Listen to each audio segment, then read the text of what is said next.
Bom dia a todos mais uma vez. Possa o Espírito da Verdade continuar nos intuindo, nos orientando em mais este nosso estudo, mais estas nossas meras e despretensiosas reflexões acerca da Boa Nova, acerca do que muitos chamam de Evangelho. Hoje nós estamos no capítulo 9, nós estamos no item 6 e o título do item 6 é A Afabilidade e a Doçura. É uma mensagem escrita por Lázaro, recebida em Paris em 1861. É uma mensagem muito interessante, é uma mensagem pequena, mas nos traz profundas reflexões.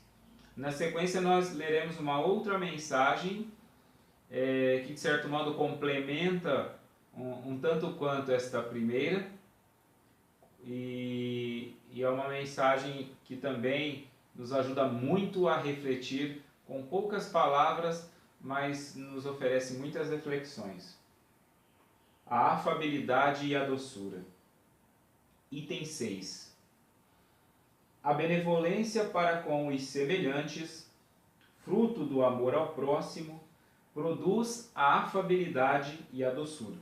Então veja bem, a benevolência para com os semelhantes, fruto do amor ao próximo, produz naturalmente a afabilidade e a doçura, que são a sua manifestação.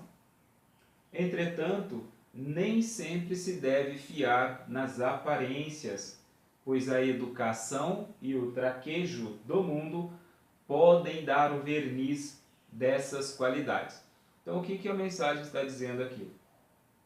Que a benevolência para com os semelhantes, naturalmente, consequentemente, produz a afabilidade e a doçura naquele que está,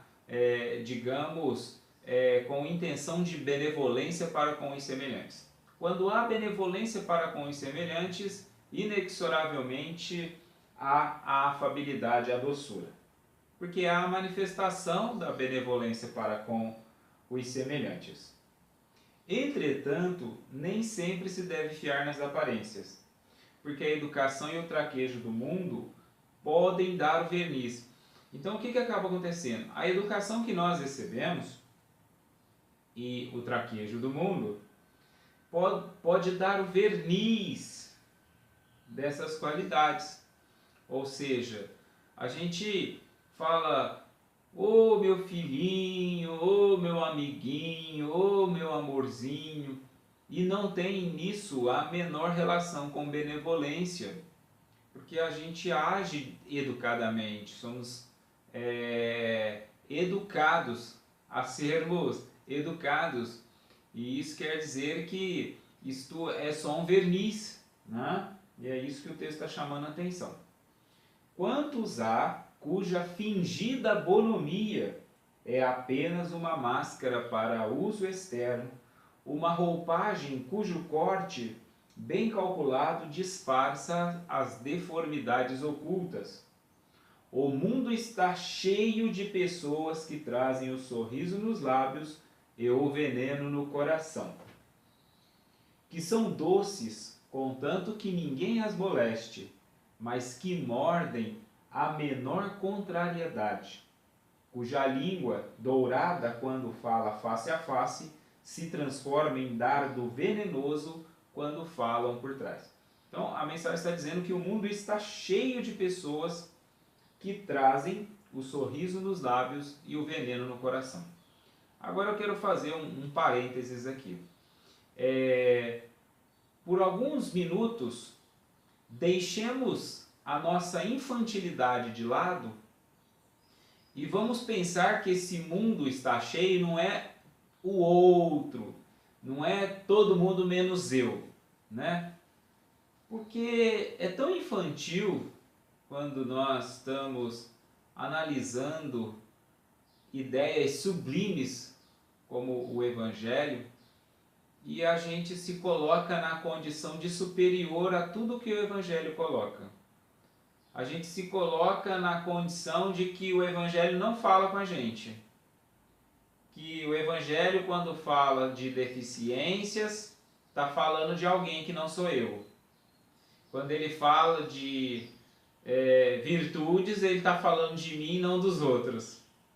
Deixemos um pouquinho nossa infantilidade de lado para a gente analisar esta ideia e ter condições de assimilá-la. O mundo está cheio de pessoas. Cheio quer dizer que, de certo modo, uma quantidade muito grande. Agora, se a proposta do Evangelho em suma é conhece-te a ti mesmo, é um autoconhecimento, este cheio aqui, será que eu não faço parte deste cheio? Que traz o sorriso no lábio, o veneno no coração? Ou seja, todas as vezes que eu sorrio, eu estou sorrindo com vontade de sorrir, com sinceridade. Para todas as pessoas que eu sorrio, eu realmente quero estar sorrindo? Ou eu estou fazendo por educação, ou estou fazendo porque eu quero vender o meu produto, ou eu estou fazendo porque eu quero garantir o meu emprego, ou eu estou fazendo para aparentar ser educado, ou para ser educado. Será que meu coração, todas as vezes que eu estou sorrindo para alguém, eu estou com uma alegria? Todas as vezes que eu estou sorrindo, eu estou com uma alegria no coração? Todas as vezes que eu sorrio para alguém, eu olho para esta pessoa e penso, como esta pessoa me faz sentir bem? Porque se isso não está se dando, isso aqui é diretamente com a gente. E não sejamos infantis de assumir a postura de que nós estamos num patamar de elevação que ninguém mais no mundo está.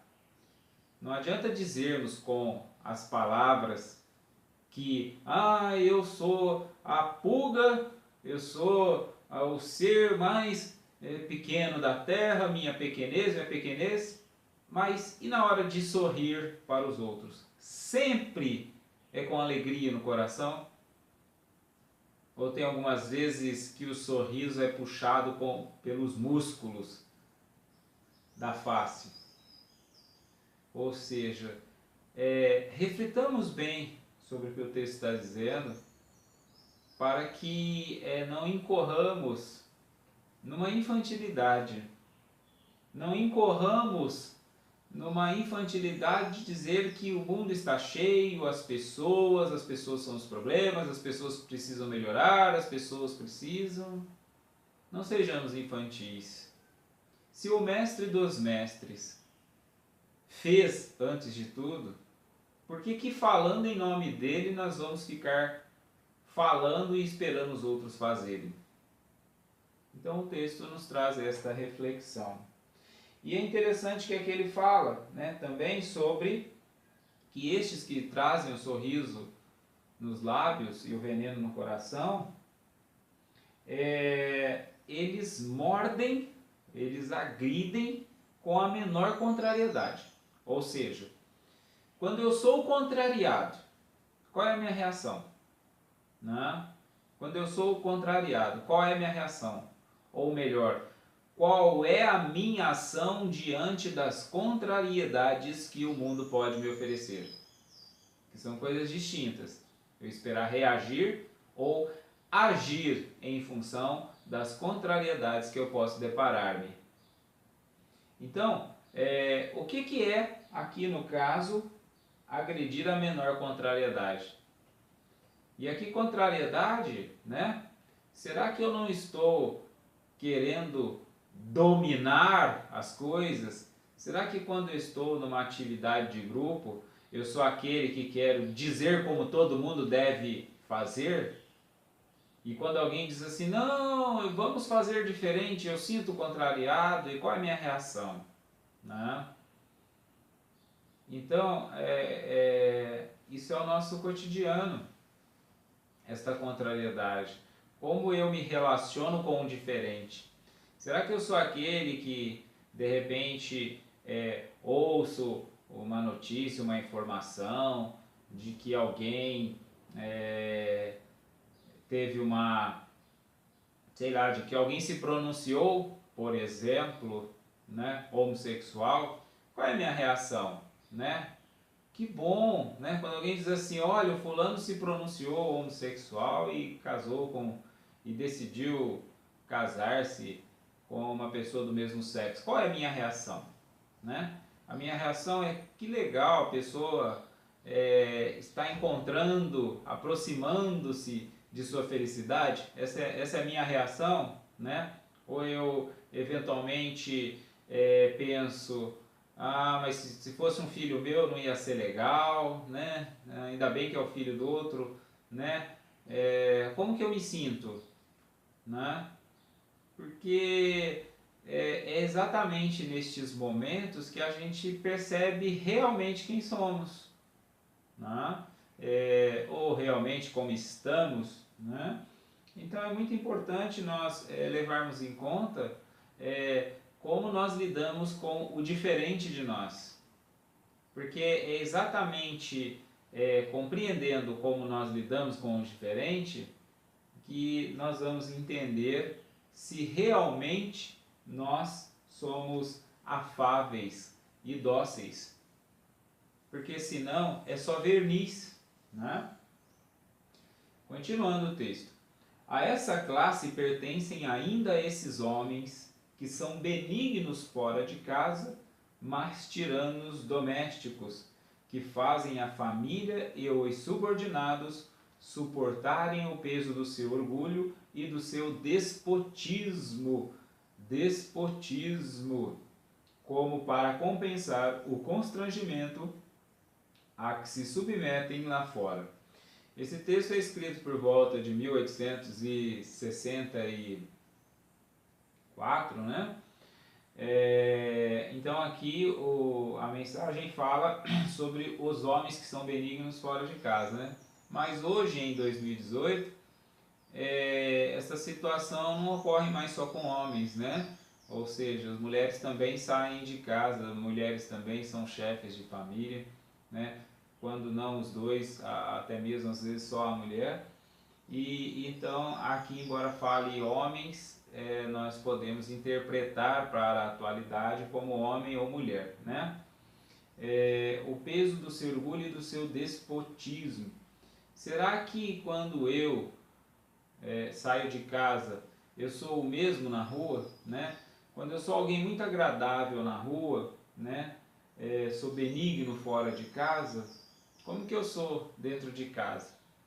A minha família adora a minha presença da mesma forma que os amigos do bar, os amigos dos locais, da minha convivência social, né? Fora de casa. Porque o despotismo é uma... o despotismo é uma qualidade muito comum em nós, né? Porque o que é o despotismo aqui, né? Mais uma vez falando, deixemos nossa infantilidade de lado e não nos coloquemos como alguém muito bom, que o Evangelho está muito... Quando o Evangelho fala de qualidades não boas, a gente acha que não é com a gente, né? Tá falando com alguém aí por aí, né? Esses homens aí tirando o doméstico, né? Porque eu não sou este, né? Deixando a infantilidade de lado, nós acabamos sendo déspotas quase que o tempo todo. Só quando a gente está subjugado é que a gente abandona o despotismo. É muito comum, né? Porque o que é o despotismo? É querer dominar. Então, quando eu estou, por exemplo, pegar um exemplo, quando eu estou dentro de casa e eu quero dar a última palavra do que vai ter no almoço, eu estou sendo déspota. Quando eu estou em casa e eu quero decidir para onde é que iremos passear, eu estou sendo déspota. Quando eu estou na escola, na universidade, no debate, e eu quero determinar como as coisas deverão transcorrer, eu estou sendo déspota. Então o despotismo é uma característica muito comum em nós. e que a gente observa que a gente sempre é déspota, porque nunca, pelo menos assim, comumente não se percebe alguém querendo determinar que alguém determine, né? Ou seja, alguém no momento de decidir algo, por exemplo, o que vai ter de almoço, eu quero decidir que eu não decido hoje.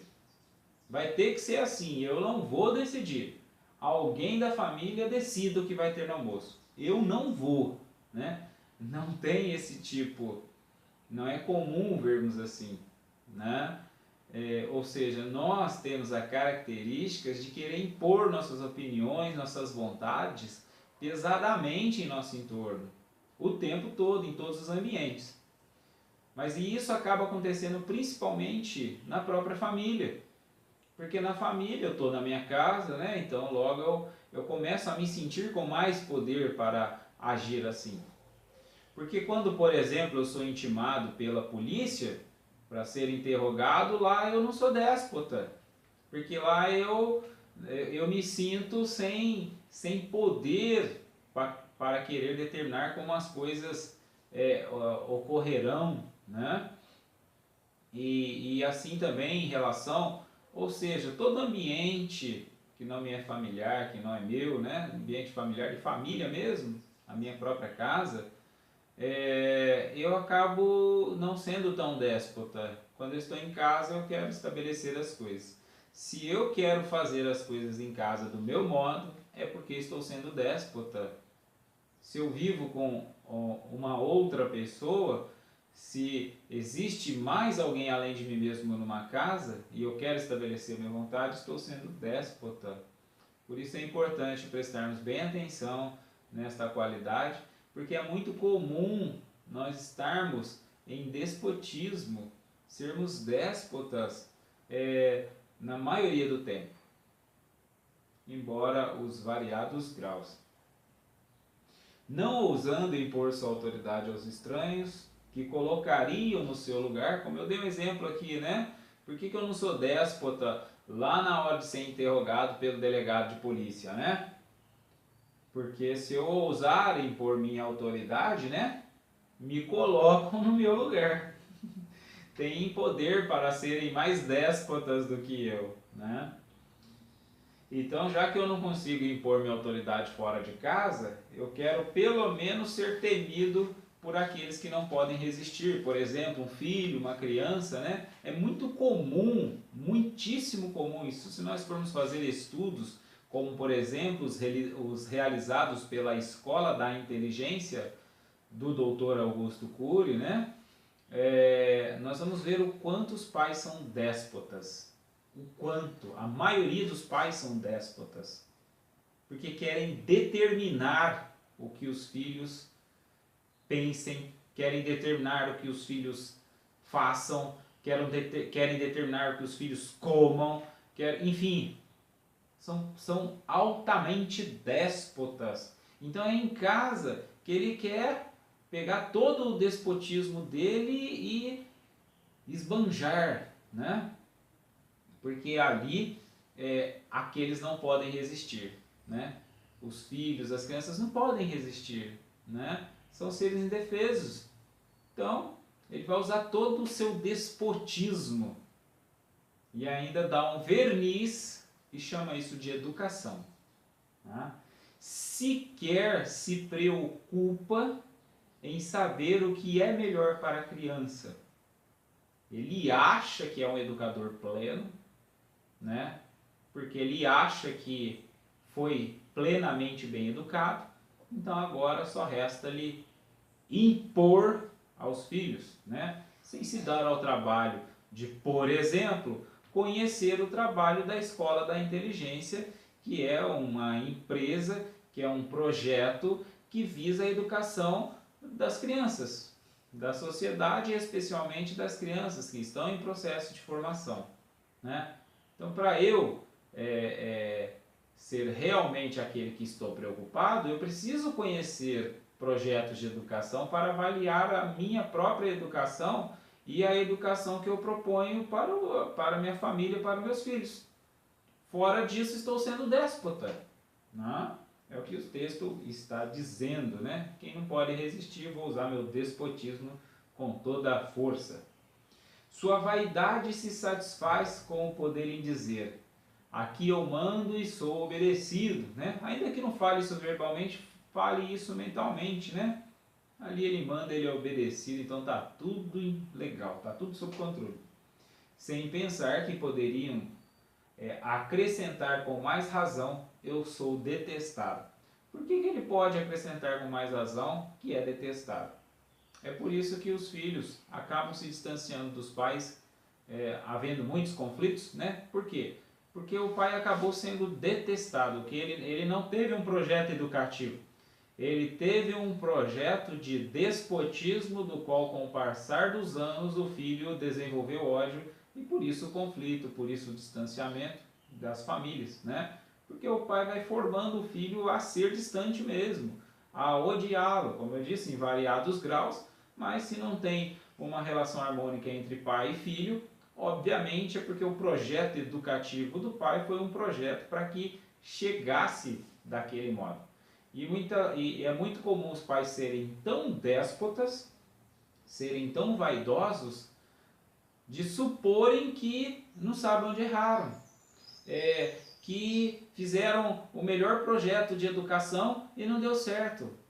Quando não, pior ainda, culpa a criança dessa situação, culpa o filho deste quadro, como se o filho quem tivesse falhado no processo educativo, como se ele não for aquele que tiver que estabelecer qual seria o projeto educativo. E aí depois a culpa é do filho, o filho que não ouve, o filho que não faz o que ele manda. A gente poderia acrescentar o filho que não quer que um déspota lhe imponha as coisas, né? Obviamente, ninguém quer ser subjugado. Por que o filho tem que querer ser subjugado? Então é muito diferente educar de subjugar. Pode parecer, essas coisas podem ter a mesma aparência, mas são completamente distintas. Agora, cabe ao proposto educador perceber esta distinção. Senão ele acha que é pai e naturalmente é educador. Né? E não é bem assim. Né? Ou melhor, não é nada assim. Não basta que os lábios destilem leite e mel, pois se o coração nada tem com isso, trata-se de hipocrisia. Aqui a gente está falando do sorriso nos lábios, né? A gente acabou enveredando por uma reflexão em outros campos, mas só para a gente perceber as ideias por várias óticas, né? Ou seja, nós estamos falando da afabilidade e da doçura, e despotismo não é afabilidade e doçura para com os filhos aqui neste caso, né? Que eu exemplifiquei. Então não basta que os lábios destilem leite e mel, não basta eu chegar num templo religioso e dizer: meus irmãozinhos, meus amiguinhos, meus bonzinhos, e estou querendo morder todo mundo, né? Não basta eu na minha família dizer meu filhinho, minha esposa, meu marido, se eu não estou buscando ser sincero com eles, se eu não estou buscando ter uma harmonia. E quando eu falo buscando, literalmente, buscando meios, conhecendo, aprendendo, lendo, conversando, participando, procurando instituições, procurando profissionais. Aí eu estou buscando. Agora confunde-se buscar com desejo. Eu tenho desejo de harmonizar. O que eu faço? Chego em casa e vou para o bar. Chego em casa e vou passear. Chego em casa e vou para o shopping. Ou então fico em casa lendo jornal ou assistindo jornal e falo que estou buscando, né? Que raio de busca é essa, né? Está buscando como? Lendo notícia, assistindo novela? Que tipo de busca, né? A minha lógica não consegue compreender isso como busca. Busca é exatamente algo concreto, ou seja, entrar no Google e digitar como harmonizar com a família. né? É uma busca, literalmente uma busca pelo Google, né? E aí a gente vai ter lá no Google lá, procure um psicoterapeuta, procure leituras, né? Ou até mesmo já dizendo, procure fazer algumas atividades em família ou deixar de fazer, se organizar. Enfim, aí eu estou buscando, né, uma harmonia. Agora eu estou buscando, olhando para cima dizendo, Deus me traz harmonia. Que busca é essa? É mandar buscar. Né? Se eu estou esperando que alguém ou algo faça para mim, eu mandei buscar, não estou buscando. Né? São coisas distintas. E é preciso a gente ter atenção. Né? Então busca é eu indo, não é eu esperando. Ok? Não basta que os lábios destilem mel, pois seu coração nada tem com isso, trata-se de hipocrisia. Aquele cuja afabilidade e doçura não são fingidas, jamais se desmente. É o mesmo para o mundo ou na intimidade. E sabe que se pode enganar os homens pelas aparências, não pode enganar a Deus, né? Então, o verdadeiramente afável e doce, ou dócil, né? É aquele que sabe que não pode enganar, então ele não vai agir diferente. Ele não vai agir diferente em casa e na rua. Ele, quando está ao lado, por exemplo, pegando o homem, sexo masculino, né? Quando ele está sozinho andando na rua e ao lado da mulher, ele é o mesmo. Né? Ele é o mesmo. Ou seja, quando ele está andando na rua e vê uma outra mulher bonita, ele se comporta do mesmo lado, sozinho ou com a esposa. Né? Ele se comporta do mesmo modo, se a esposa tivesse ou se ela não estivesse. Né? Então ele é igual, porque ele sabe que, não pode, que ele pode enganar a esposa, mas não pode enganar a Deus. Então, logo ele age do mesmo modo com ela ou sem ela. Né? E isso pegando a esposa, mas em todos os sentidos. Ou seja, com os meus amigos, eu falo com os meus amigos quando estou com eles do mesmo modo que falo quando eles estão ausentes. Né? Eu falo das pessoas, tudo que eu falo, eu falaria na presença delas, né? Porque o homem que não jamais se desmente, o afável e doce, ele fala sempre a mesma coisa. Ele não se desmente. Né? Por que ele não se desmente? Porque ele sabe que não pode enganar a Deus. Então não adianta querer falar mal de alguém aqui e não falar na frente dele. Não adianta eu querer enganar os outros, se eu não posso enganar a Deus. Né? Então, já que ele sabe disso, ele não engana ninguém. Então, este é aquele afável e dócil. Bom, eu vou entrar na segunda mensagem, né, que é o item 7. Como eu disse, é uma mensagem que de certo modo complementa, embora aparentemente o texto não tenha muita conexão, mas como nós estamos aqui também fazendo uma reflexão ética, moral e também buscando uma compreensão, este próximo texto aqui que fala sobre a paciência vai nos trazer esta reflexão também, vai nos trazer este expandir de compreensão, que é o nosso objetivo ao estudarmos o Evangelho, porque este expandir de compreensão é exatamente aquilo que subsidia a interiorização deste Evangelho. Né? É o que eu chamei aqui de saber, né? Porque que sabe que pode enganar os homens e não pode enganar a Deus, logo ele não tenta enganar ninguém, né? Porque ele interiorizou isso. Porque aquele que age diferente, ele não interiorizou. Então ele não sabe, ele até pensa que sabe. Quem já ouviu isso pensa que sabe. Ele não sabe, porque se ele soubesse, se tivesse interiorizado, ele não agiria diferente. Né? Ele, dando aquele exemplo da esposa, né? Andar na rua com a esposa ou sem a esposa, quando vê uma outra mulher bonita, se comporta do mesmo modo com a esposa ou sem a esposa, né? E vice-versa também, né? Não buscando muito politicamente correto, né? Mas com a esposa também, né? Será que a esposa, quando está sozinha, é a mesma quando está com o marido? Enfim, apenas para mostrar a diferença fundamental na interiorização. Quando sabe, sabe, e não há como ser diferente, porque sabe, não depende mais dele, do querer dele, ele sabe, né? E aqui a questão da paciência nos traz esta reflexão também, né? Sobre o saber, sobre interiorizar, sobre o expandir da compreensão para esta interiorização.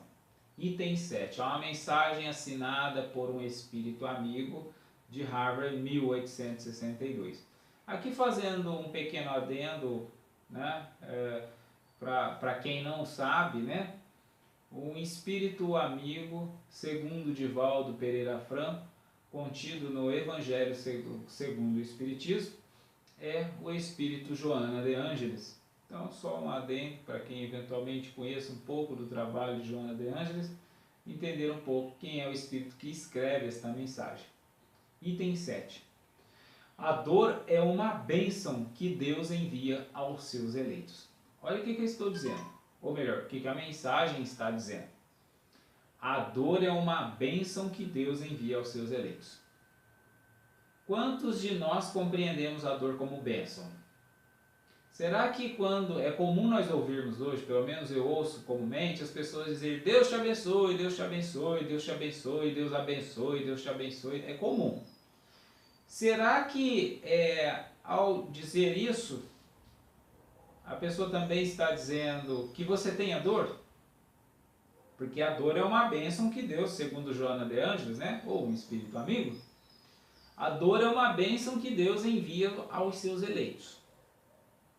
Será que quando eu penso quando eu desejo, né, que Deus abençoe, e realmente desejo, não tenho vontade, né? Porque se eu tivesse vontade, eu seria a bênção das pessoas, mas como eu tenho só desejo, eu desejo que Deus a abençoe. Então, mas será que quando eu tenho desejo que Deus abençoe, né? Eu sou aquele que também tem a interpretação que a dor é uma bênção que Deus envia aos seus eleitos? Será que quando a dor assoma-se, ela se assoma de mim, eu sou aquele que me sinto abençoado? Né? Será? Ou eu quero repelir, né? Porque eu acho que não é uma bênção, né? Não vos aflijais, portanto, quando sofrerdes, mas pelo contrário, bendizei a Deus Todo-Poderoso, que vos marcou com a dor neste mundo para a glória do céu. Então, o que a mensagem está dizendo?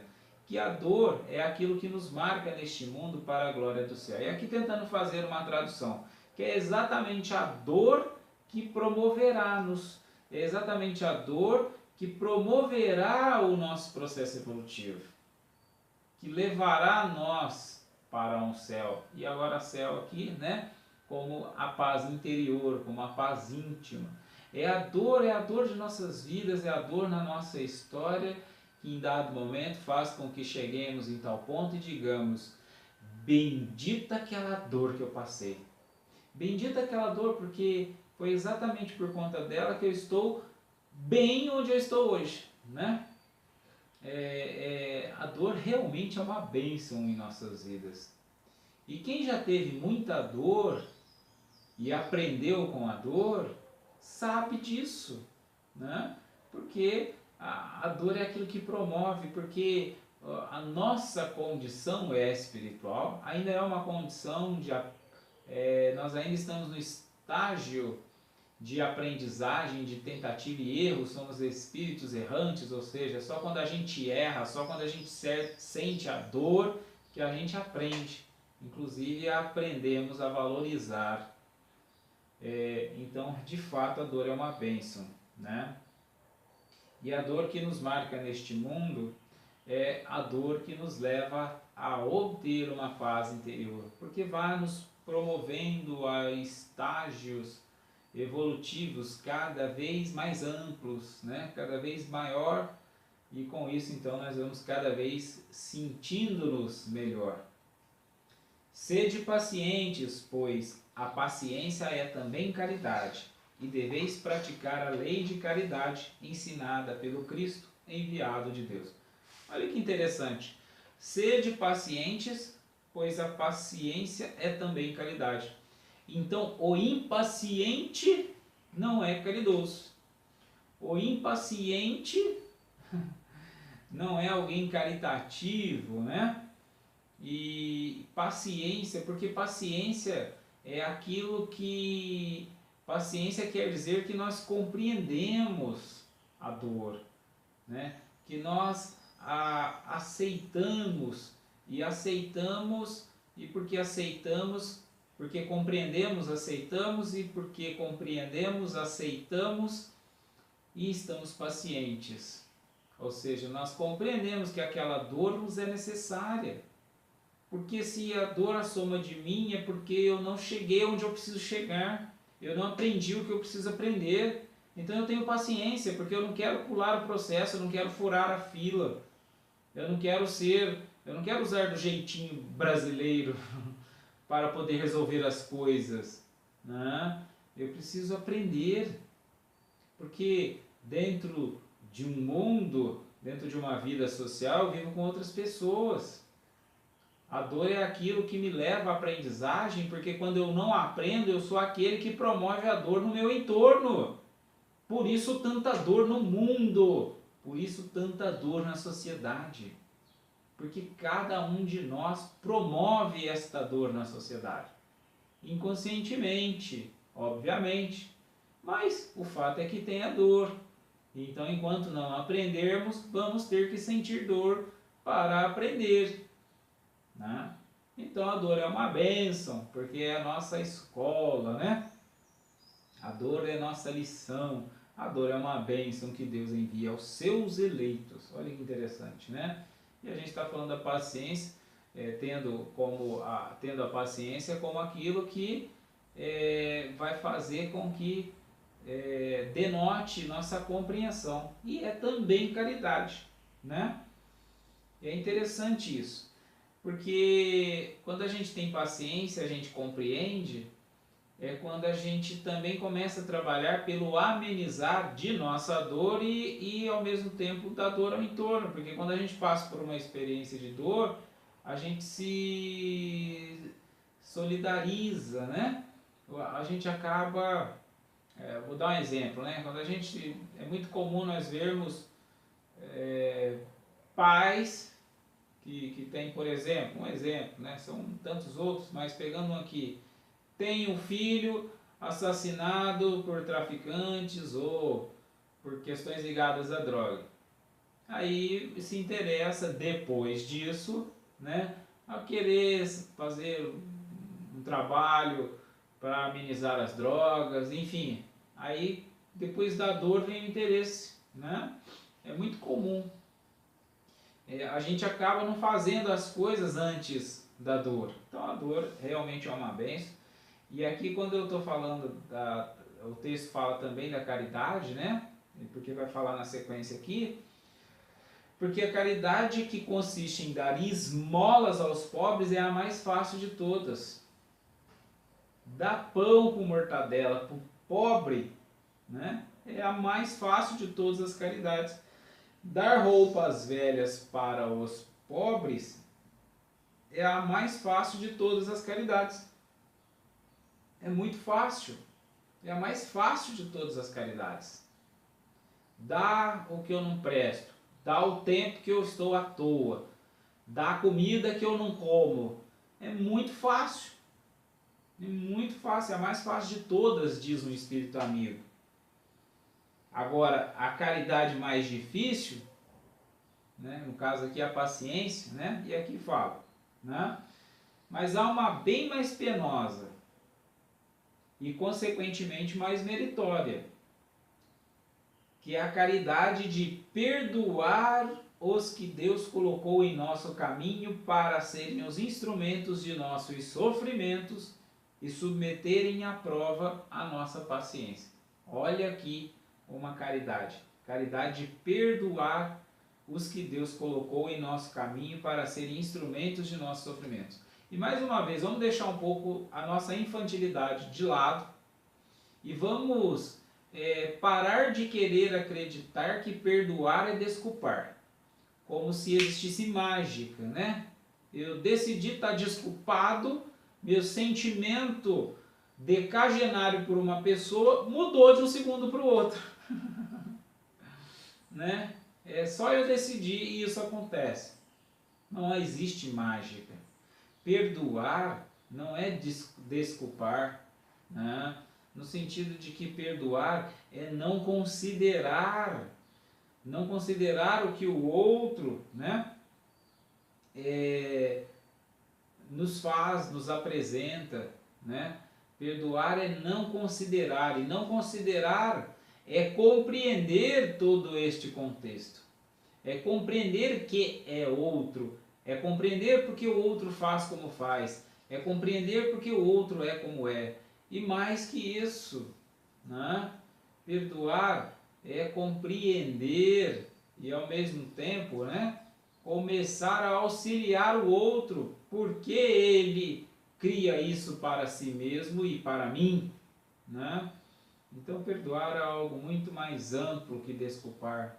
Aliás, perdoar não tem nada a ver com desculpar, né? Como eu falei, desculpar é mágica e perdoar não é mágica. Perdoar é um trabalho de autoconhecimento, né?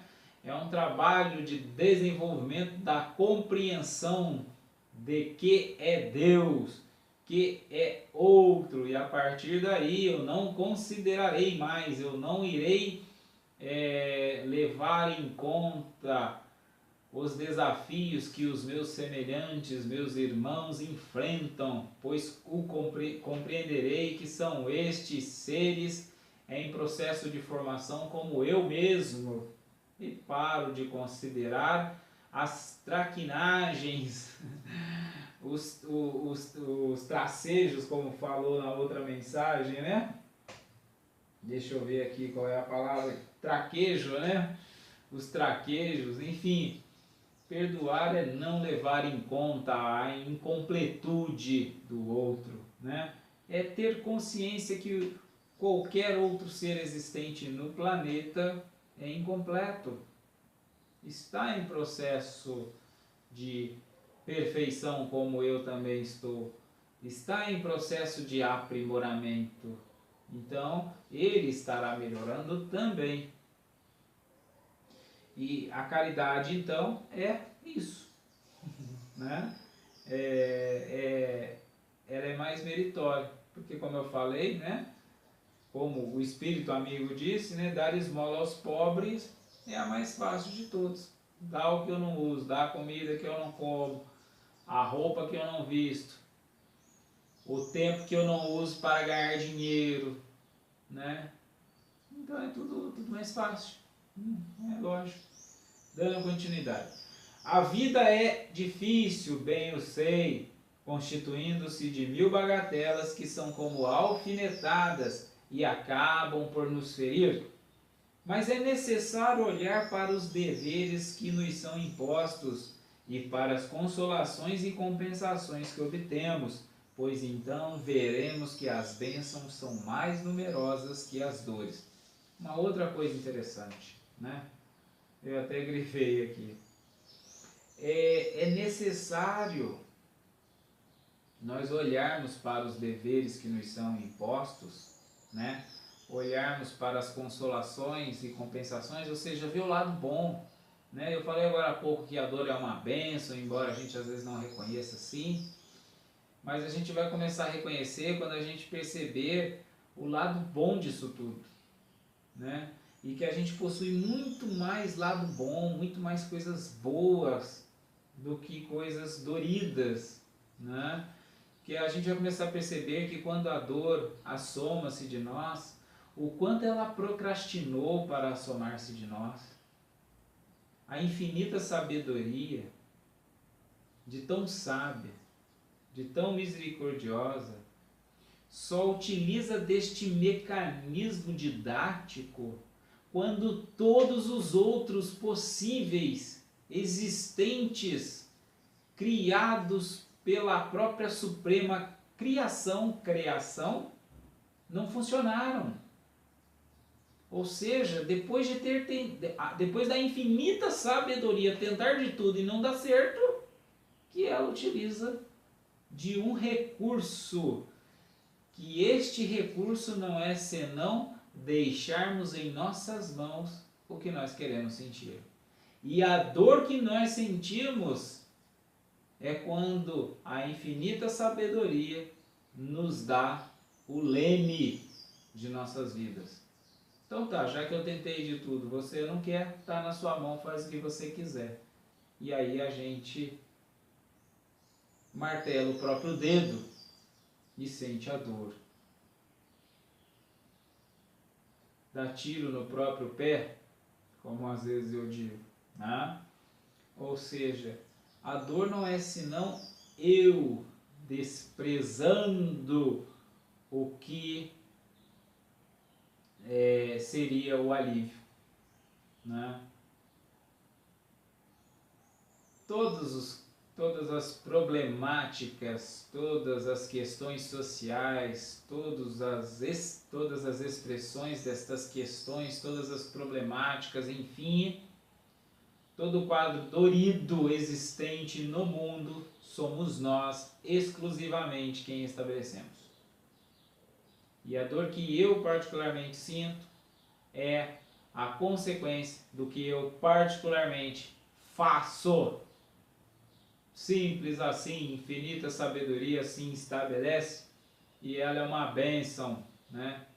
Porque é eu quem preciso aprender a não sentir mais dor. Então ela vem para eu aprender a dor vem exatamente para eu aprender a não ter dor. Por isso ela é dor, né? Por isso que ela não é gostosa de sentir. Para eu aprender que não é legal sentir e começar a parar de querer sentir. Só que eu começo a aprender que para eu parar de querer sentir, eu preciso fazer com que outros também não sintam. Porque a dor só me visita quando eu sou aquele que promove a dor no outro, ainda que inconscientemente, né? O fato de eu estar inconsciente não me isenta da responsabilidade, né? Se eu pegar, como é muito simples de entender, né? Se eu pego uma estrada para viajar, não importa se daqui meia hora eu vou enfrentar um acidente, né, uma ponte que caiu no meio da estrada, né? Vai haver uma ponte caída, eu vou cair no rio. Ou seja, o fato de eu não ter consciência não vai mudar a realidade das coisas, não muda. O fato de eu ser inconsciente a algo não muda os fatos. Sou eu quem tenho que investigar, ligar para outras pessoas. Você aí que passou pela estrada, né? A ponte estava certa, tinha ponte no caminho, nenhuma ponte caiu, né? Sou eu que tenho que buscar o despertar da consciência para eu não incorrer nos acidentes de trajeto. Fazendo uma analogia, obviamente, né? Mas só para nós entender o quanto o mecanismo é infinitamente sábio e está em nossas mãos como queremos trilhar esta jornada. Caindo ao passar por pontes caídas ou seguindo uma estrada tranquila, buscando conhecer bem o caminho, a estrada. O fardo parece mais leve quando olhamos para o alto do que quando curvamos a fronte para a terra. Coragem, amigos. O Cristo é o vosso modelo. Sofreu mais que qualquer um de vós e nada tinha de que se acusar, enquanto tendes a expiar o vosso passado e de fortalecer-vos para o futuro. Olha que interessante, né? Cristo, né, não tinha nada de que se acusar. E nós temos que, além de expiar o passado, ainda fortalecer para enfrentar o futuro, né? Sede, pois, pacientes, sede cristãos. Esta palavra resume tudo. Esta palavra resume tudo, né? Sede cristãos. Aqui só tem um pequeno, gigante problema, que é sede cristãos, né? Sede cristãos, ou ser de cristão, né? O que é ser cristão? É eu adotar uma religião que diz ser cristã? Isso é ser cristão? Será que é isso que é ser cristão? Né? Ou seja, como eu disse, um pequeno, gigante problema. Que é ser cristão? Que eu não vou falar disso agora. Mas uma coisa que eu queria observar aqui que falou antes, né? Coragem, amigos, o Cristo é vosso modelo. O Cristo é vosso modelo. Mas modelo de quê? Modelo porque eu tenho um projeto e tenho intenção de que aquilo seja um modelo para onde eu aspiro. Mas como eu olho para este modelo? Eu utilizo ele como molde, né? Ou utilizo ele como condutor, né? No sentido que assim, eu vou seguir para onde ele está indo, né? Que às vezes, agora sendo, né, bem direto, né? A gente ouve a expressão, vamos seguir Jesus. Seguir Jesus como? Né? Seguir para onde? Para Jerusalém? Né? Seguir, o que é seguir Jesus? Ah, é fazer o que ele fez. Tá, o que ele fez? Não, está escrito nos livros sagrados, está escrito na Bíblia, está escrito no Evangelho segundo o Espiritismo, mas então não é seguir Jesus, é seguir quem escreveu estes livros. Inclusive, quem escreveu estes livros é literalmente quem imprimiu a edição da cópia que está nas suas mãos. Que elas são alteradas, traduzidas e retraduzidas.